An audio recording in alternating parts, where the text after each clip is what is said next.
آپ نے روزہ رکھ کر اسے کچھ تھوڑا سا ریلیف دیا، چھینٹے ڈالے، اب رات کو آپ نے یہ آب حیات ماء مبارکہ، دیکھیے مبارک کا لفظ دو ہی چیزوں کے ساتھ قرآن میں ہے، ماء مبارکہ، بارش جو آسمان سے اترتی ہے یہ پانی مبارک ہے، برکت کہتے ہیں اسے ہے جو کسی شے کی مخفی جو قوتیں ہیں انہیں اجاگر کر کے باہر لے آئے، یہ برکت ہے۔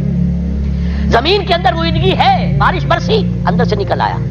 اسی طرح کتاب مبارک، یہ کتاب مبارک ہے، یہ کتاب مبارک ہے، یہ تمہارے اندر سے تمہاری سوئی ہوئی روح کو بیدار کر کے پھر اسے غذا دیتی ہے۔ اب جب وہ قرآن کو پڑھے گا یا اس کو قرآن اس کے اندر جائے گا، اسے معلوم ہوگا اس سے بڑی کوئی نعمت نہیں۔ رمضان کا اصل میں جو پروگرام ہے، میں پہلے ذرا تمہید عرض کر دوں، یہ ہم صرف واقف ہیں روزہ دن کا اور رات کو 1 گھنٹے کی تراویح، یہ بہت بڑا مغالطہ ہے، بہت بڑا مغالطہ ہے، بہت بڑا مغالطہ ہے۔ روز اصل میں رمضان کا پروگرام کیا ہے؟ دن بھر کا روزہ اور رات کے اکثر حصے کو قرآن کے ساتھ لے کر جاگنا۔ لیکن حکمت خداوندی نے پہلے حصے کو تو فرض کیا ہے، دوسرے کو فرض نہیں کیا، اس کو ترغیب اور تشویق پر چھوڑ دیا ہے۔ لیکن اس کی جو اہمیت ہے میں چاہتا ہوں کہ پہلے اچھی طرح اس کو سمجھ لیں آپ۔ دیکھیے پہلی حدیث اس میں ہے ان سلمان الفارسی رضی اللہ تعالی عنہ قال خطبنا رسول اللہ صلی اللہ علیہ وسلم فی آخر یوم من شعبان، حضرت سلمان فارسی سے مروی ہے، انہوں نے فرمایا کہ خطبہ ارشاد فرمایا ہمیں اللہ کے رسول نے صلی اللہ علیہ وسلم شعبان کے آخری دن۔ فقال، آپ نے ارشاد فرمایا، یہ خطبہ طویل ہے، میں نے صرف شروع کے چند جملے یہاں نقل کیے ہیں۔ یا ایھا الناس قد اظلکم شہر عظیم، اے لوگوں تم پر ایک بہت عظمتوں والا مہینہ سایہ فگن ہو گیا ہے۔ دیکھیے سایہ فگن سے وہ انگریزی کا محاورہ آپ کے ذہن میں آنا چاہیے، coming events cast their shadows before.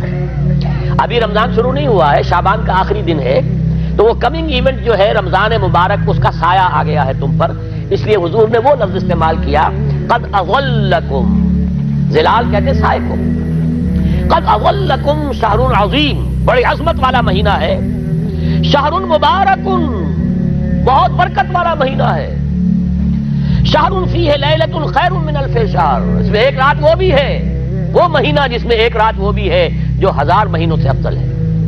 انا انزلناہ فی لیلۃ القدر وما ادراک ما لیلۃ القدر لیلۃ القدر خیر من الف شہر۔ اب جو اگلے 2 جملے ہیں وہ نوٹ کیجئے، جعل اللہ صیامہ فریضۃ وقیام لیلہ تطوعا، اللہ نے ٹھہرایا ہے، قرار دیا ہے اس کا روزہ رکھنا تو فرض کے درجے میں، اور اس کی رات کا قیام تطوع کے درجے میں، اپنی مرضی پر، اپنی خواہش پر، نفل کے طور پر یہ تم پر لکھ دیا گیا ہے، لکھا تو گیا ہے، جعلہ تو ہے۔ مجعول کا جو پہلا مفعول ہے وہ کیا ہے؟ جعلہ کا مجعول اول کیا ہے؟ دن کا روزہ، اور مجعول ثانی کیا ہے؟ قیام لیلہ، رات کو کھڑا رہنا۔ اب یہ رات کا کھڑا رہنا اس کی کتنی مقدار ہوگی؟ کہاں سے معلوم کریں گے؟ قرآن سے۔ جب یہ لفظ آیا ہے سورہ مزمل میں، یا ایھا المزمل قم اللیل الا قلیلا نصفہ او انقص منہ قلیلا او زد علیہ ورتل القرآن ترتیلا، یہ معنی ہے اے لحاظ کمبل میں لپٹ کر لیٹنے والے، کھڑے رہا کرو رات کو سوائے اس کے تھوڑے سے حصے کے، یعنی آدھی رات یا اس میں تھوڑا سا کم کر لو، جسے پھر کہا مفسرین نے 1/3 رات کم سے کم، اور زد علیہ یا آدھی پر بھی کچھ زیادہ کرو، یہ 2/3 رات ہو گیا۔ ورتل القرآن ترتیلا، اور قرآن کو اتارا کرو تھوڑا تھوڑا تھوڑا، یہ ترتیل، تفعیل، تنزیل، جیسے قرآن تھوڑا تھوڑا محمد پر نازل ہوا صلی اللہ علیہ وسلم، ایسے ہی تھوڑا تھوڑا تھوڑا قرآن اپنے اندر اتارو، ہیمر اٹ ڈاؤن، اپنے ذہنوں میں اتارو، اپنے قلب میں اتارو۔ اس کے لیے رات کو کھڑے رہو، اور قیام اللیل کم سے کم 1/3 شب کے اوپر اطلاق ہوگا، اس سے کم پر تو اطلاق ہے ہی نہیں۔ اگلی حدیث پڑھیے، اور یہ ہے جو عام طور پر ہر مسجد میں بھی آج کل خوب یہ گونج رہی ہوگی، حدیث بیان ہوتی ہے، اس لیے کہ بخاری اور مسلم دونوں میں موجود ہے، متفق علیہ روایت ہے، اس سے اونچا تو درجہ سند کے اعتبار سے تو حدیث کا کوئی اور درجہ اس سے اونچا ہے نہیں۔ عن ابی ہریرہ رضی اللہ عنہ قال قال رسول اللہ صلی اللہ علیہ وسلم، حضرت ابو ہریرہ سے روایت ہے، آپ نے فرمایا کہ حضور نے ارشاد فرمایا، من صام رمضان ایمانا واحتسابا غفر له ما تقدم من ذنبه، جس نے روزہ رکھا رمضان مبارک کے دوران اللہ پر یقین رکھتے ہوئے اور اس سے اجر و ثواب کے حاصل ہونے کی امید میں، اس کے تمام پچھلے گناہ معاف ہو جاتے ہیں۔ وَمَنْ قَامَ رَمَضَانَ إِيمَانًا وَاحْتِسَابًا غُفِرَ لَهُ مَا تَقَدَّمَ مِنْ ذَنبِهِ، اور جو کھڑا رہا رمضان کے دوران، کھڑا رہا ہے، جیسے ساما، میں نے شروع میں آپ سے عرض کر دیا تھا، یہ مصدر ساما یصوم صومن، قام یقوم قیاما۔ ومن قام رمضان، جو کھڑا رہا رمضان کے دوران، پورے رمضان کے دوران کھڑا رہا، ایمان و احتسابا کی شرط پھر وہی ہے، غفر له ما تقدم من ذنبه، وہی اجر اس کا بھی ہے۔ ومن قام لیلۃ القدر ایمانا واحتسابا غفر له ما تقدم من ذنبه، اور جو خاص طور پر لیلۃ القدر میں کھڑا رہا ایمان اور احتساب کے ساتھ، اس کے بھی پچھلے گناہ معاف ہو گئے۔ اب یہ قامہ اور سامہ جیسے آ رہا ہے ایک دوسرے کے ساتھ پیرلل ہو کر، اس کو نوٹ کر لیجیے۔ من سام رمضان من قام رمضان، کیا یہ 1 گھنٹے کی تراویح جو ہے اس پر پوری اترتی ہے؟ کہ نسبت خاک رابع عالم پاک کو تک کوئی اس میں ریشو پروپورشن جڑتی نہیں۔ اگلی حدیث بھی پڑھ لیجیے، یہ وہی آگے عبداللہ ابن عمرو بن العاص رضی اللہ تعالی عنہما، جن کے بارے میں نے عرض کیا تھا، بہت ہی زاہد منش، بڑے عابد، ہر روز روزہ اور پوری رات نماز پڑھتے تھے، وہ راوی ہیں اس کے۔ عن عبداللہ ابن عمرو رضی اللہ عنہما ان رسول اللہ صلی اللہ علیہ وسلم قال الصیام والقرآن یشفعان للعبد، روزہ اور قرآن دونوں بندے کے حق میں شفاعت کریں گے۔ یقول الصیام، روزہ یہ کہے گا، اے رب، اے پروردگار، انی منعتہ الطعام والشہوات بالنہار، میں نے تیرے اس بندے کو روکے رکھا کھانے پینے سے اور شہوت سے دن کے وقت، فشفینی فی، میری وجہ سے روکا رہا، یہ کھانے کو اچھے سے اچھے جو ہے وہ موجود تھے کھانے، اور پینے کے لیے اعلیٰ سے اعلیٰ مشروب تھے، یہ رکا رہا میری وجہ سے کہ روزہ رکھا ہوا تھا، اور جیسا میں نے کہا منکوحہ بیوی موجود تھی لیکن رکا رہا، تھامے رکھا اس نے اپنے آپ کو میری وجہ سے، تو میری شفاعت اس کے حق میں قبول فرما۔ وَيَقُولُ الْقُرْآنُ، اور قرآن یہ کہے گا، مَنَعْتَهُ النَّوْمَ بِاللَّيْلِ، میں نے اسے روکا رکھا رات کو سونے سے، فشفینی فی، تو پروردگار میری شفاعت اس کے حق میں قبول فرما، فیشفعان، تو ان دونوں کی شفاعت قبول کی جائے گی۔ سوال یہ ہے کہ کیا روزہ 1 گھنٹے کا یا 2 گھنٹے کا ہے؟ تو یہ قیام جو ہے یہ 1 گھنٹے کا کیسے ہو گیا؟ تو میں نے پہلے کوسچن مارک آپ کے ذہن میں کھڑا کر دیا، اب جواب سنیے اس کا۔ جواب یہ ہے کہ اس کو اللہ تعالیٰ کی حکمت یہ تھی کہ اسے فرض نہ کیا جائے، اس کو معلوم ہے۔ عَلِمَ سَيَكُونُ مِنكُم مَّرْضَىٰ وَآخَرُونَ يَضْرِبُونَ فِي الْأَرْضِ يَبْتَغُونَ مِن فَضْلِ اللَّهِ وَآخَرُونَ، اللہ کے علم میں ہے میرے کچھ بندے ہوں گے بیچارے غریب مزدور، دن بھر مشقت کریں گے، محنت کریں گے، وہ روزہ ہی رکھ لیں، بہت بڑی بات ہے، بہت بڑی بات ہے۔ رات بھر کا قیام کیسے کریں گے؟ 2/3 رات کیسے کھڑے رہیں گے؟ آدھی شب کیسے ممکن ہے؟ لہذا فرض نہیں کیا، حضور نے بھی فرض نہیں کیا، نہ اس کو آپ نے لازم کیا، نہ اس کے لیے وہ زوردار جو لوگوں سے کہا کہ ضرور پڑھو، چھوڑ دیا پڑھو، اور سب لوگ پڑھتے تھے اپنے طور پر۔ اب یہ کہ کوئی آدھی رات کھڑا ہے، کوئی 1/3 رات ہے، کوئی پوری رات ہے، تھے اللہ کے بندے۔ لیکن 3 دن حضور نے یہ باجماعت نماز پڑھا دی، لیکن پڑھائی ہے وہ تہجد کے وقت، یعنی لوگ رات کے وقت جو بھی ہے کھڑے ہیں، جاگ رہے ہیں، قرآن پڑھ رہے ہیں، لیکن یہ کہ خاص تہجد کے وقت آپ اپنے حجرے سے برآمد ہوئے تو لوگ جمع ہو گئے، آپ کے گرد جمع ہو گئے۔ آپ نے 3 دن یہ 8 رکعتیں جو تہجد کی حضور کی ہوتی تھی، وہ آپ نے 8 رکعتیں پڑھائیں باجماعت، لیکن وہ وقت تہجد کا تھا، یہ نوٹ کر لیجیے۔ 4تھے دن بھی صحابہ منتظر رہے، کیا حضور برآمد ہوں گے، تشریف لائیں گے؟ نہیں آ رہے حضور، تو کچھ کھگار بھی رہے ہیں، کہیں پتہ نہیں حضور کہیں اونگ نہ آ گئی ہو تو ہماری آوازوں سے جاگ جائیں، پھر بھی نہیں آئے حضور۔ اگلے روز آپ نے فرمایا کہ میں جان بوجھ کر نہیں آیا، میں اگر یہ متواتر تمہیں پڑھاؤں گا تو یہ تم پر فرض ہو جائے گی۔ یہ ہے وہ رافت اور رحمت، بالمومنین رؤوف الرحیم، جو اللہ تعالیٰ کی شان ہے رحمان الرحیم ہونے کی، بالمومنین رؤوف الرحیم، یہ محمد الرسول اللہ کی ہے، تم پر یہ سختی جو ہے یہ تمہارے لیے قابل برداشت نہیں ہوگی، لہذا میں نے یہ 3 دن صرف پڑھائی ہے، اگر مسلسل پڑھاتا تو فرض ہو جاتی۔ یہاں تک تو ہے حکمت نبوی کا معاملہ، اب آیا حکمت صحابی یا حکمت خلیفہ راشد۔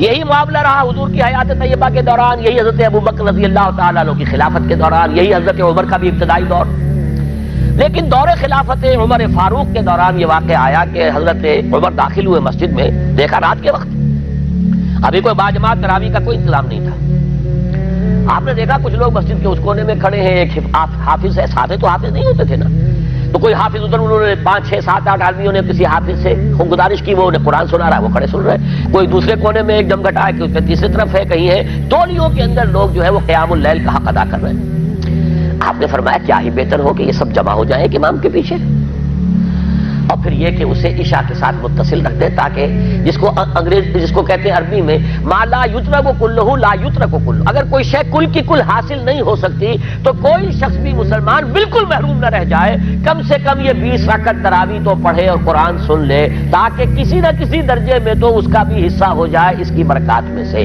یہ ہے حکمت حضرت عمر فاروق کے فیصلے کی۔ اور چونکہ حضور نے فرمایا علیکم بسنتی و سنت الخلفاء الراشدین المہدیین، تم پر لازم ہے کہ میری سنت کو اور میرے خلفاء راشدین کی سنت کو مضبوطی سے پکڑو۔ یہ وجہ ہے کہ فقہاء اربعہ جو ہیں ہمارے، وہ سب کے سب اس کو واجب کے درجے میں رکھتے ہیں، اس لیے کہ یہ فیصلہ حضرت عمر کا ہے، عمر خلیفہ راشد ہیں رضی اللہ تعالی عنہ، لہذا یہ نظام بن گیا تراویح کا۔ اب میں اس کی نفی نہیں کر رہا، لیکن جو شخص سمجھتا ہے کہ اس سے اصل حکمت اور غرض و غایت پوری ہو گئی، وہ مغالطے میں مبتلا ہے۔ یہ تو علی الاقل کم سے کم اس درجے میں کہ ہر مسلمان کم سے کم اس درجے تک تو جو ہے وہ کچھ نہ کچھ حظ حاصل کر ہی لے، اور وہ اس سے محروم نہ ہو بالکل ہی۔ ما لا یدرک کلہ لا یترک کلہ، اس درجے میں حضرت عمر کا فیصلہ ہے، اور اسی کی وجہ سے ہمارے خلفاء، ہمارے جو ائمہ اربعہ انہوں نے قبول کیا ہے، اور یہی اس مسئلے کا حل ہو جائے گا۔ جو اہل حدیث حضرات اس کے اوپر جو ہے چیلنج بھی شائع کرتے ہیں، کوئی ثابت کر دے حضور سے 20 رکعتیں تو ہم اتنے لاکھ، ہم بھی کہتے ہیں کہ حضور سے ثابت نہیں ہے، کون کہتا دعویٰ ہی نہیں، یہ تو حضرت عمر کا فیصلہ ہے، حضرت عمر کا فیصلہ، خلیفہ راشد کا فیصلہ، اس کو امت نے قبول کیا ہے، لہذا وہ نظام ہے، رہے گا۔ اور یہی جو ہے آپ کو معلوم ہے، حالانکہ یہاں اکثریت جو ہے وہاں پر وہ اہل حدیث حضرات کی ہے سعودی عرب میں، حرمین میں وہی 20 رکعت تراویح ہوتی ہے، اس لیے کہ وہ ان کا جو آفیشل مسلک ہے وہ مسلک حنبلی، حنفی نہیں ہے، تو حنبلی مسلک میں بھی یہی ہے، شافعی میں بھی یہی ہے، مالکی میں تو 36 تک کی روایتیں موجود ہیں، 36 رکعت، لیکن یہ ہے کہ یہ ہے وہ 20 رکعت تراویح کا معاملہ، اس کی نفی میری بات سے نہ سمجھ لیجیے گا، وہ ٹھیک ہے، حضرت عمر کا فیصلہ ہے۔ پھر یہ کہ یہ آسان ترین ہے کہ عشاء کے ساتھ ہی متصل پڑھ لی، اور آج تو ہماری نیند کا کوئی حصہ اس میں جاتا ہی نہیں، کون سوتا ہے اس سے پہلے، سوال ہی پیدا نہیں ہوتا۔ لیکن یہ جو کہہ رہے ہیں کہ قرآن کہے گا میں نے اسے نیند سے روکے رکھا، اس کا حق کہاں ادا ہوا؟ اس کا حق تو ادا ہوگا کہ تہائی ورنہ نصف شب کے لگ بھگ آپ جاگے قرآن کے ساتھ۔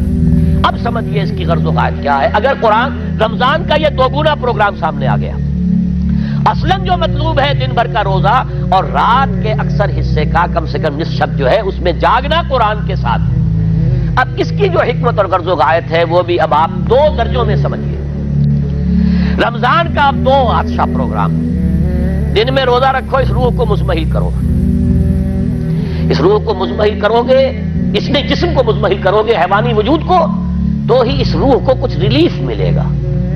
بھاری بوجھ کسی کے قدموں میں پڑا ہوا ہے، وہ کیسے اوپر اٹھے گا؟ ذرا اس کے نیچے جو وزن ہے، لنگر بھاری ہے، جہاز کا کیسے چلے گا؟ لنگر تو اٹھاؤ۔ تو اس طریقے سے وہ ذرا بوجھ سے اس کو تھوڑا سا ریلیف دو، رات کو کھڑے ہو جاؤ، اب اپنی روح پر نازل کرو اللہ کے کلام کو۔ تیرے ضمیر پہ جب تک نہ ہو نزول کتاب، گرہ کشا ہے نہ راضی نہ صاحب کشاف۔ اب یہ پھوار پڑ رہی ہے تمہارے اوپر، تمہارے اندر اس کو جذب ہونا چاہیے۔ اس سے کیا ہوگا؟ روح کو تقویت حاصل ہوگی۔ اس کو مثال سے پہلے سمجھا دوں، کوئی شخص پیاس سے مر رہا تھا، اس درجہ پیاسا تھا کہ اس کے اوپر بے ہوشی بھی طاری ہو گئی۔ کوئی شخص آیا، اس نے پہلے اس کو پانی کے چھینٹے دیے، کچھ ہوش میں آیا، اب اسے پانی کا کوئی کٹورا لگا دیا اس کے منہ سے، پانی کے ایک گھونٹ کی جو لذت اسے اس وقت محسوس ہوگی، کیا کبھی زندگی میں کسی کو محسوس ہو سکتی؟ یہ پانی کتنی بڑی قیمت ہے، قیمتی شے ہے، یہ تو اسی سے پوچھئے جسے شخص پیاس لگی تھی اور پیاس کی وجہ سے بے ہوش ہو گیا، اسے پانی کا ایک گھونٹ، جیسے کہ آپ تصور کر سکتے ہیں پیاس سے کوئی مر رہا ہو بادشاہ، وہ اپنی پوری سلطنت دے دے گا، مجھے ایک کٹورا پانی دے دو، بابا لو سلطنت دے، جان سے جا رہا ہوں میں تو۔ اس وقت پانی کی قدر و قیمت معلوم ہوگی۔ آپ کی روح بے ہوش، آپ نے روزہ رکھ کر اسے کچھ تھوڑا سا ریلیف دیا، چھینٹے ڈالے، اب رات کو آپ نے یہ آب حیات، ماء مبارکہ، دیکھیے مبارک کا لفظ 2 چیزوں کے ساتھ قرآن میں ہے، ماء مبارکہ، بارش جو آسمان سے اترتی ہے یہ پانی مبارک ہے، برکت کہتے ہیں اسے ہے جو کسی شے کی مخفی جو قوتیں ہیں انہیں اجاگر کر کے باہر لے آئے، یہ برکت ہے۔ زمین کے اندر روئندگی ہے، بارش برسی، اندر سے نکل آیا۔ اسی طرح کتاب مبارک، یہ کتاب مبارک ہے، یہ کتاب مبارک ہے، یہ تمہارے اندر سے تمہاری سوئی ہوئی روح کو بیدار کر کے پھر اسے غذا دیتی ہے۔ اب جب وہ قرآن کو پڑھے گا یا اس کو قرآن اس کے اندر جائے گا، اسے معلوم ہوگا اس سے بڑی کوئی نعمت نہیں۔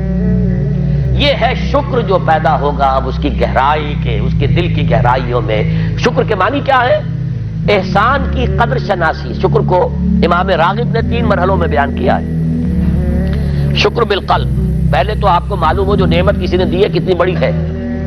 یہ احساس نہیں ہے کسی بچے کے ہاتھ پہ آپ نے ہیرا رکھ دیا، اسے کیا پتا یہ ہیرا ہے یا یہ کوئی کانچ کا ٹکڑا ہے، وہ کیا کرے گا اس کی قدر؟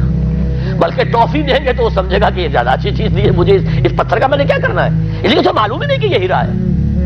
جب تک کسی نعمت کی قدر و قیمت کا احساس نہ ہو، اس کے متناسب پروپورشنیٹ شکر آپ کر ہی نہیں سکتے۔ پھر آپ کو زبان سے شکر ادا کرنا ہے۔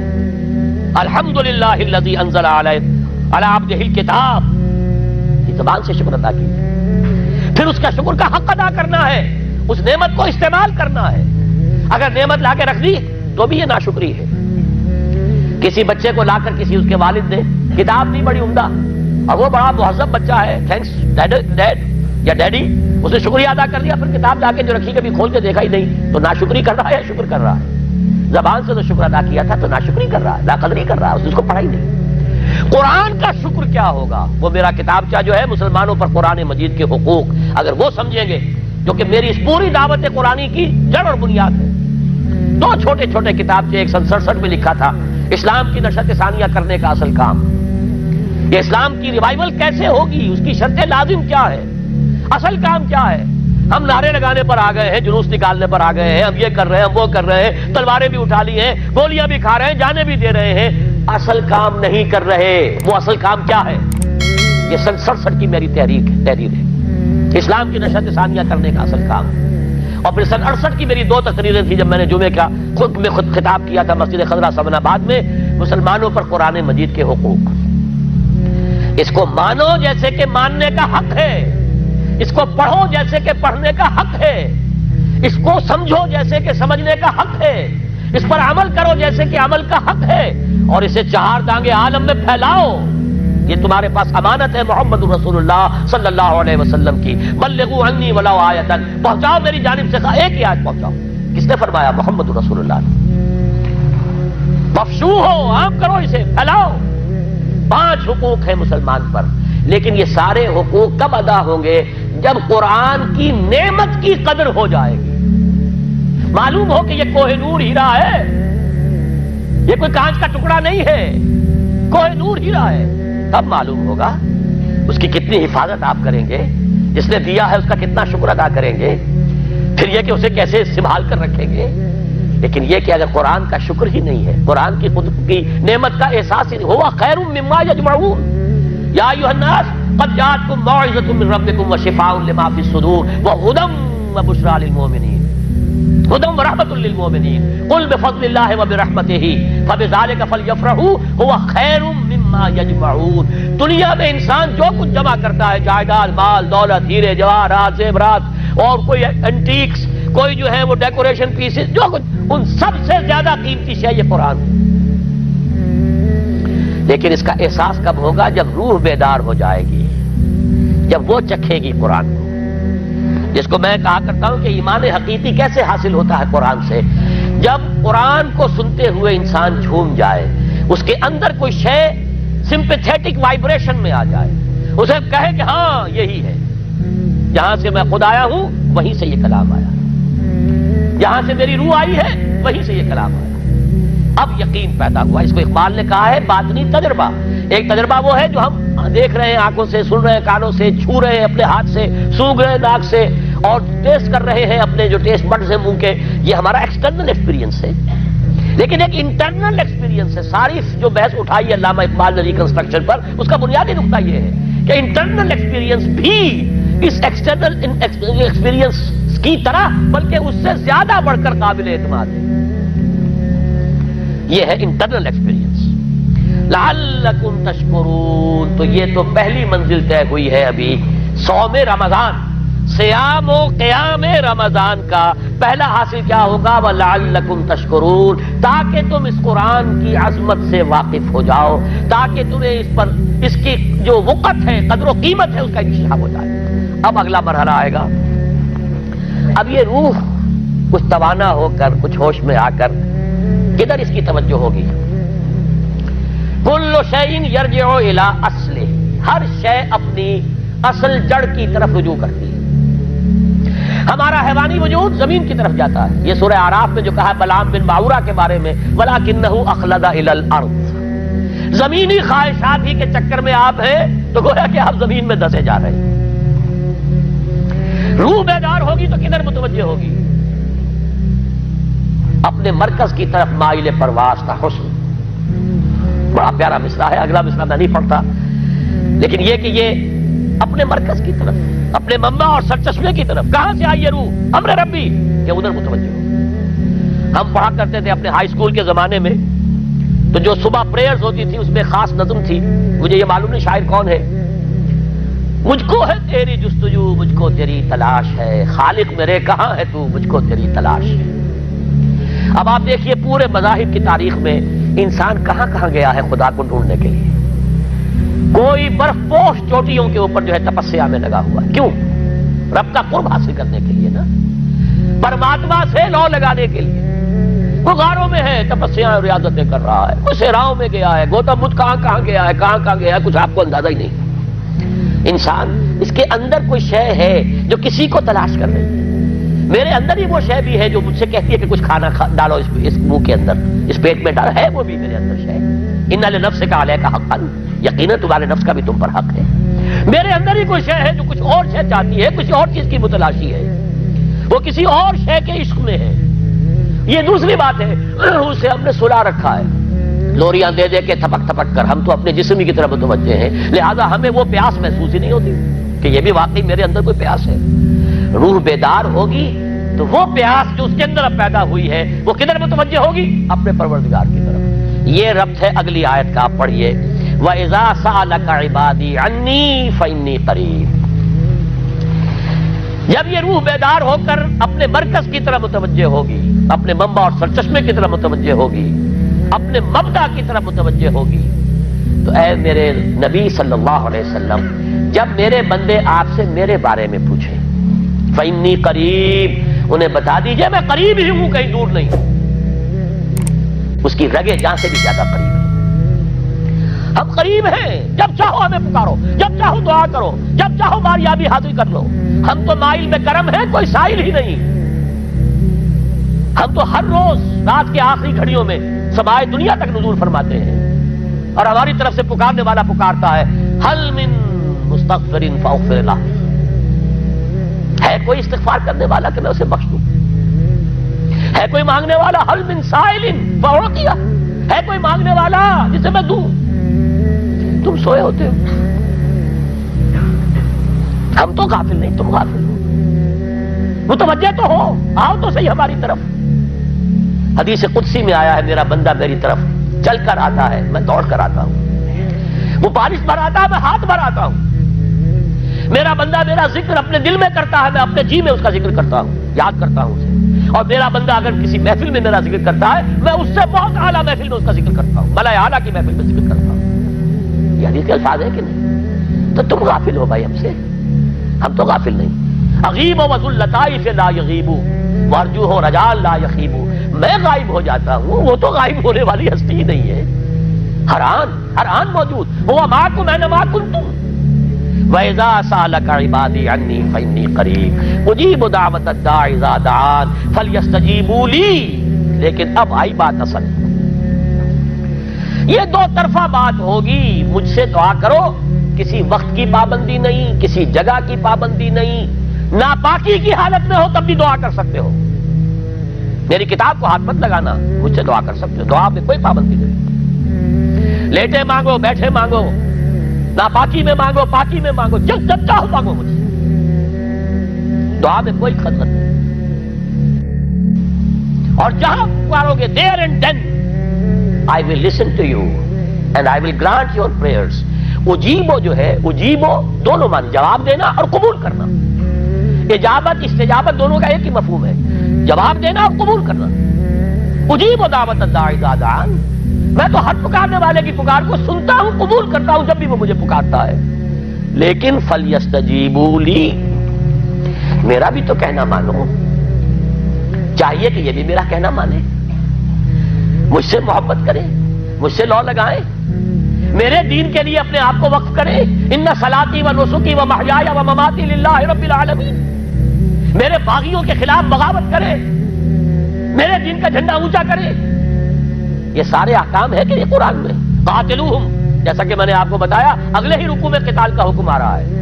اب وہ گھوڑوں کو روزہ رکھواتے تھے، بتا دیا یہ روزہ تمہیں کس لیے رکھوایا جا رہا ہے، اگلے ہی رکوع کے اندر حکم ہے قاتلوا فی سبیل اللہ الذین یقاتلونکم وقاتلوہم حتی لا تکون فتنۃ ویکون الدین للہ، اللہ کے لیے دین ہو جائے، پورا کا پورا نظام اللہ کے تابع آ جائے، اس کے لیے پہلے دعوت دو، محنت کرو، جد و جہد کرو، اس دعوت کے نتیجے میں جمعیت فراہم کرو، جب جمعیت اتنی ہو جائے کہ پھر اس باطل نظام کے خلاف بغاوت کر سکو تو کرو بغاوت، اگر باطل نظام کے خلاف بغاوت نہیں کرتے ہو تو پھر ہم سے بغاوت ہے تمہاری، پہلے ذہنی بغاوت ہے، آپ ڈس اون کیجئے ذہنی اعتبار سے، نفسیاتی اعتبار سے، میں اس نظام کو نہیں اون کرتا، ریکنسائل نہ کیجئے اس کے ساتھ، کوئی تعاون نہ کیجئے اس کے ساتھ، کوئی چاکری اور ملازمت نہ کیجئے اس کی، تن من دھن لگائیے اس نظام کو بدلنے کے لیے، چاہے ابھی وہ دعوت کے مرحلے میں ہے، لوگوں کو تیار کیا جا رہا ہے، تربیت دی جا رہی ہے، تزکیہ کیا جا رہا ہے، لیکن ہدف کیا ہے؟ تاکہ اللہ کا دین غالب۔ فَلْيَسْتَجِيبُوا لِي، میرا بھی تو کہنا سنیں اور مانیں، میں جہاد کا حکم دیتا ہوں تو جہاد کریں، میں اقامت دین کا حکم دیتا ہوں اقیم الدین تو اس کے لیے کھڑے ہو جائیں، میں قتال کا حکم دوں تو قتال کریں۔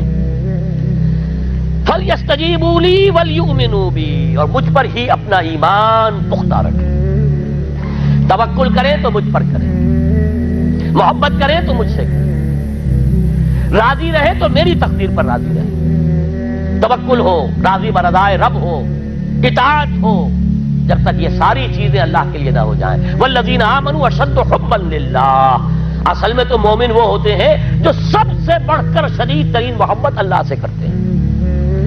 قل ان کان آباؤکم وابناؤکم واخوانکم وازواجکم وعشیرتکم واموال اقترفتموها وتجارۃ تخشون کسادها ومساکن ترضونها احب الیکم من اللہ ورسولہ وجہاد فی سبیلہ فتربصوا حتی یاتی اللہ بامرہ واللہ لا یہدی القوم الفاسقین۔ اے نبی ان سے کہہ دیجئے اگر تمہیں اپنے باپ، اپنے بیٹے، اپنے بھائی، اپنے اسپاؤسز، بیوی کے لیے شوہر، شوہر کے لیے بیوی، اور رشتہ دار، اور تمہارے وہ مال جو تم نے بڑی محنت سے جمع کیے ہیں، تمہارے وہ کاروبار جن کا تمہیں اندیشہ ہوتا ہے کہ کساد بازاری نہ ہو جائے، کہیں پر جو ہے ریسیشن نہ آ جائے، اور تمہارے وہ مکان اور محلات جو تم نے بنائے ہیں، اگر یہ 8 چیزیں محبوب تر ہیں اللہ سے اور اس کے رسول سے اور اس کی راہ میں جنگ کرنے سے، جہاد سے، تو جاؤ دفع ہو جاؤ، بیٹھو وہاں یہاں تک کہ ہم اپنا فیصلہ سنا دیں، اور اللہ ایسے فاسقوں کو، ایسے ناہنجاروں کو ہدایت نہیں دیتا۔ یہ ہے قرآن، آیت نمبر 24 سورہ توبہ۔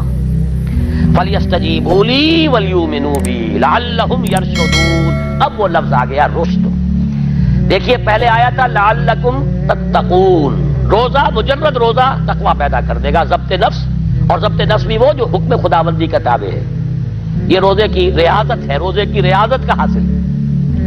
رمضان کے روزے کے ساتھ قیام اللیل کا دو گنا پروگرام، دن میں روزہ، رات کا قیام قرآن کے ساتھ۔ اس کا پہلا نتیجہ کیا ہے؟ لعلکم تشکرون، تاکہ قرآن کی عظمت منکشف ہو جائے، قرآن کی قدر و قیمت سے تم آگاہ ہو جاؤ، تمہیں معلوم ہو جائے کتنی بڑی دولت ہے جو اللہ نے دی ہے۔ اور آخری بات یہ، جب تمہاری روح بیدار ہو جائے گی، اپنے مالک کے ساتھ ہم کلام ہوگی، اسی کا نام دعا ہے۔ دعا ہے جس کے بارے میں حضور نے فرمایا الدعاء مخ العبادہ، یہ عبادت کا جوہر ہے۔ الدعاء هو العبادہ، دعا ہی تو اصل عبادت ہے۔ یہ دعا ہی تو ہمیں میسر نہیں ہے، 17 رکعتیں پڑھنی ہے ہم نے عشاء کی، لیکن اللہ کے ساتھ کوئی لوگ نہیں لگی، ادھر کی ادھر کی سوچیں آ رہی ہیں۔ 17 رکعتیں پڑھی ہوں یا 7 پڑھی ہوں، 10 پڑھی ہوں، آپ کو اجر ملے گا، لیکن آپ کو دعا نصیب نہیں ہوئی۔ دعا کب ہوتی ہے؟ بقول اقبال، یہ جو میرے اندر ہے فائنائٹ ایگو، انائے صغیر، انا میں، یہ چھوٹی سی انا ہے، اس انائے کبیر، اس انائے کبیر کے لیے سب سے بڑی جو مظہر آیت ہے قرآن مجید میں وہ سورہ طه اننی انا اللہ لا الہ الا انا، میں ہوں وہ اللہ جس کے سوا کوئی الہ نہیں، اننی انا اللہ لا الہ الا انا،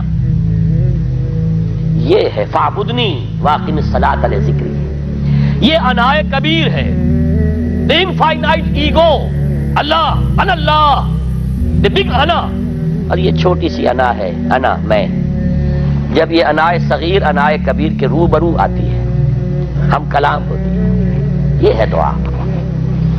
اگر یہ جاگی ہی نہیں، بیدار ہوئی نہیں، ہم کلام ہوئی نہیں، تو وہ دعا تو حاصل نہیں ہوئی، مخ عبادت جو ہے جوہر عبادت کا حاصل نہیں ہوا۔ ہاں ایک شکل ہے عبادت کی، مراسم عبودیت ہے، یہ اشکال ہے، رہ گئی رسم ادا روح بلالی نہ رہی، فلسفہ رہ گیا تلقین غزالی نہ رہی، ایک شکل ہے، تم نے کر لی، اجر ملے گا، آخر وقت نکالا ہے، آپ اللہ کے سامنے کھڑے ہوئے ہیں، اجر سے محنت کا جو اجرت وہ دے گا، لازماً اس پر بھی دے گا، لیکن حقیقت صلاۃ کوئی اور شے ہے۔ اسی لیے کہا محمد رسول اللہ صلی اللہ علیہ وسلم الصلاۃ معراج المومنین، اہل ایمان کے لیے یہ معراج کے درجے کی شے ہے۔ معراج میں مکالمہ ہوا تھا نا، التحیات للہ والصلوات والطیبات، یہ حضور نے فرمایا، السلام علیکہ ایھا النبی ورحمۃ اللہ وبرکاتہ، کس نے کہا؟ اللہ نے فرمایا، السلام علینا وعلی عباد اللہ الصالحین، حضور نے فرمایا اس سلامتی میں تمام اللہ کے نیک بندوں کو شامل کر رہا ہوں، سلامتی مجھ پر بھی ہو اور تمام اللہ کے نیک۔ یہ مکالمہ ہے، مخاطبہ ہے، جب تک یہ مکالمے اور مخاطبے کی شکل نہیں، اگر وہ انائے صغیر جاگی ہی نہیں، سوئی ہوئی ہے، بے ہوش ہے، پڑی ہوئی ہے، سسک رہی ہے یا مر چکی ہے، روح مر بھی جاتی ہے، جسم زندہ ہے، روح مر چکی ہے، جسم جان کے ساتھ زندہ ہے، حیوان انسان زندہ ہے، انسان مر چکا ہے، اس لیے قرآن کہتا ہے نبی یہ مردہ ہے، اموات غیر احیاء، یہ نہیں سنتے ہیں، یہ آپ کو سمجھتے ہیں آپ کے یہ بڑے غور سے سن رہے ہیں، نہیں سن رہے ہیں، یہ تو مردہ ہے، روحانی طور پر مردہ ہے، ان کی روح مر چکی ہے، یہ تو حیوان رہ گیا زندہ، صرف یہ چلتے پھرتے مقبرے ہیں، یہ چلتے پھرتے تعزیے ہیں، اس کے سوا کچھ نہیں۔ یہ ابو جہل کون ہے اور ابو لہب کون ہے؟ یہ حیوان ابو جہل ہے اور حیوان ابو لہب ہے۔ ظاہر بات ہے کہ آنکھ تو کتے کی بھی ہے اور بلی کی بھی ہے، اور کان کتے کے بھی ہے، بلی کے بھی ہے، کتا بھی دیکھ کر گاڑی آ رہی ہے تو اپنے آپ کو بچاتا ہے، تم نے بچا لیا تو کون سا بڑا کمال کیا۔ وہ اندر کا انسان مر چکا ہے، یہ انسان اندر کا روحانی وجود یا مر چکا ہے یا سسک رہا ہے یا دبا ہوا ہے، بے ہوش ہے، یہ بیدار ہو اور ہم کلام ہو، افلاک سے آتا ہے نالوں کا جواب آخر، کرتے ہیں خطاب آخر، اٹھتے ہیں حجاب آخر، آتا ہے اللہ جواب دیتا ہے، اجیب دعوت الداعی اذا دعان، روحانی کان کھلے ہو تو تم جواب سنو گے، ان کانوں سے نہیں، وہی جب محمد پر آئی تھی ان کانوں سے نہیں آئی تھی، وہ دل پر اتری تھی براہ راست، فإنہ نزلہ علی قلبک، ان کانوں کا ان آنکھوں کا سوال نہیں ہے، وہ دل پر براہ، روح ہے محمدی پر، یہ روح، اسی لیے وہی کو بھی روح کہا گیا ہے، لانے والا بھی روح، اور روح الامین جس پر لایا گیا وہ بھی روح محمدی، جس کا مسکن ہے قلب محمدی، اور جو لائی گئی وہ بھی روح ہے۔ وَكَذَلِكَ أَوْحَيْنَا إِلَيْكَ رُوحًا مِّنْ أَمْرِنَا، یہ قرآن ہم نے نازل کیا، ایک روح ہے اے محمد جو آپ پر نازل کیا، مَا كُنْتَ تَدْرِي مَا الْكِتَابُ وَلَا الْإِيمَانُ، اس سے پہلے تو آپ کو کچھ پتہ نہیں تھا کتاب کیا، شریعت کیا، ایمان کیا، وَلَٰكِنْ جَعَلْنَاهُ نُورًا، ہم نے اس قرآن کو نور بنا کر آپ پر اتارا ہے، یہ ہے، اس کے لیے ہے اصل رشد۔ اب آخری لفظ آیا رشد، یہ گویا کہ جو مختلف الفاظ ہیں قرآن میں، کامیاب، فائزون، اولئک هم الفائزون، ٹھیک ہے، فوز، کامیابی تک پہنچنے والا، اولئک هم المفلحون، یہ ایک اور لفظ ہے، لیکن راشدون یہ چوٹی کا لفظ ہے، اسی لیے صحابہ کے لیے آیا اولئک هم الراشدون سورہ الحجرات میں، اسی لیے انسانوں میں سے نبیوں کے بعد سب سے اونچے چوٹی کے انسان ابو بکر، عمر، عثمان، علی، ان کے لیے آیا خلفاء الراشدون، علیکم بسنتی وسنت الخلفاء الراشدین المہدیین، یہ رشد ہے، رشد تک پہنچنا ہے تو یہ کام ہے، اور یہ ہے اصل حاصل صیام و قیام رمضان کا، اولئک هم الراشدون، اللہم ربنا اجعلنا منہم، اللہم ربنا اجعلنا منہم، اللہم ربنا اجعلنا منہم۔ السلام علیکم ناظرین، ڈاکٹر اسرار احمد کے مزید بیانات سننے کے لیے آپ ہمارے چینل اسلامک ایلیویٹڈ کو سبسکرائب کریں اور بیل آئکن بٹن کو پریس کر دیں تاکہ ہر نئی ویڈیو آنے والی آپ تک سب سے پہلے پہنچ سکے۔